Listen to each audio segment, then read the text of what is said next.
പ്രതിഭ MLA രാജിവെക്കണമെന്നാവശ്യപ്പെട്ട് youth Congress പ്രവർത്തകർ കായംകുളത്ത് MLA ഓഫീസിലേക്ക് മാർച്ച് നടത്തി.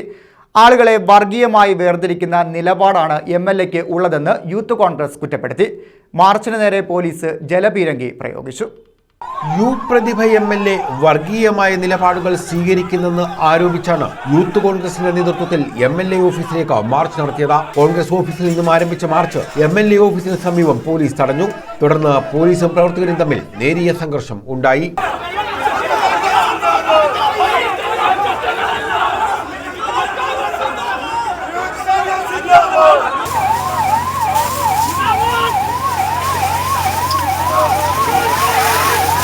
യൂത്ത് കോൺഗ്രസ് ആലപ്പുഴ ജില്ലാ പ്രസിഡന്റ് MB പ്രവീൺ മാർച്ച് ഉദ്ഘാടനം ചെയ്തു.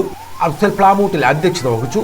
കറ്റാനം ഷാജി, അരിത ബാബു, വിശാഖപത്തിയൂർ, ഷമീം ചീരാമത്ത്, അജിമോൻ കണ്ടല്ലൂർ, T സൈനുലാബുദ്ദീൻ, ചിറപ്പുറത്ത് മുരളി, ആസിഫ് സലക്ഷൻ, സജീദ് ഷാജഹാൻ തുടങ്ങിയവർ നേതൃത്വം നൽകി. News bureau, Kayamkulam.